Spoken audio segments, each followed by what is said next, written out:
बिस्मिल्लाहिर्रहमानिर्रहीम। अस्सलाम वालेकुम। कैसे हैं फ्रेंड्स, क्या हाल चाल है आपका? अल्हम्दुलिल्लाह मैं बिल्कुल ठीक हूँ। आज मैं आपके साथ शेयर कर रही हूँ गोलगप्पों की एक रेसिपी। इनफैक्ट ये गोलगप्पों की नहीं, उसके खट्टे पानी की रेसिपी, जिसमें हम डालेंगे केरी का खट्टा मीठा रस कह लें या जो भी कह लें, ठीक है। अच्छा, इसके लिए मैंने केरी को छील के ना पील ऑफ करके उसको ग्रेट कर लिया है, कद्दूकश कर लिया है।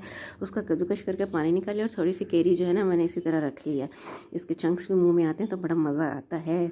अच्छा जी, तो ये हो रही है इमली का मीठा पानी, इमली का यानी मीठी चटनी, वो हो रही है, तैयार हो रही है। और यहाँ पे जी मैं गोलगप्पे देखें आप, मैं ख़ुद बना रही हूँ। ये मैंने इसलिए ये क्लिप शूट किया ताकि आपको यकीन आ जाए कि ये मैंने खुद बनाई है, गोलगप्पे बाज़ार से नहीं ख़रीदे, ठीक है। और हाँ, एक क्लिप मुझसे इधर उधर हो गया जिसमें मैं ना आलू बॉयल कर रही थी।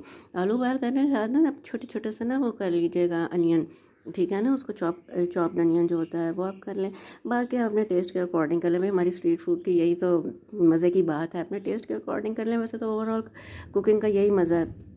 अच्छा जी, तो फिर ना आप अपने पसंद के स्टफिंग बना लें। ये देखिए मैंने इतनी सी गोलगप्पे बनाए थे, मेरे लिए फ़िलहाल इतने ही काफ़ी हैं, बस बहुत है, मैं इतना नहीं खाती जी। तो ये मैंने पुदीने के पत्ते लिए थे, इन्हें भी मैंने मोटा मोटा कूट के ना इमली के पानी में डाला था। खट्टा मीठा सा पानी तैयार कर लें। ये हैं बॉयल्ड चिकपीस, ओए होए अभी से पानी आ रहा है। अच्छा जी, तो ये मैंने देखिए इमली के पानी में मैंने इसमें थोड़ा सा वो जो पानी निकाला था ना केरी का, ये मैंने वो मिक्स किया है और पुदीना मिक्स किया है और अपनी पसंद के स्पाइसेस में डाले हैं। ओहो हो, कुछ ना पूछे कितने मज़े का बना था। अच्छा जी, ये देखिए ये मैंने लिया गोलगप्पा, इसमें मैंने स्टफिंग डाली, थोड़ी सी मीठी चटनी डाली और ये मैंने पानी में डालने के बजाय ना सिर्फ इसी के अंदर डाली। मुझे सिर्फ बहुत पसंद है, इसको मैंने पानी से फिल कर लिया और ये अब ये चला गया मेरे मुँह में। आपको मैं बता नहीं सकती कि ये किस कदर मज़े का था, कितना ना चटपटा था, चटखारेदार था।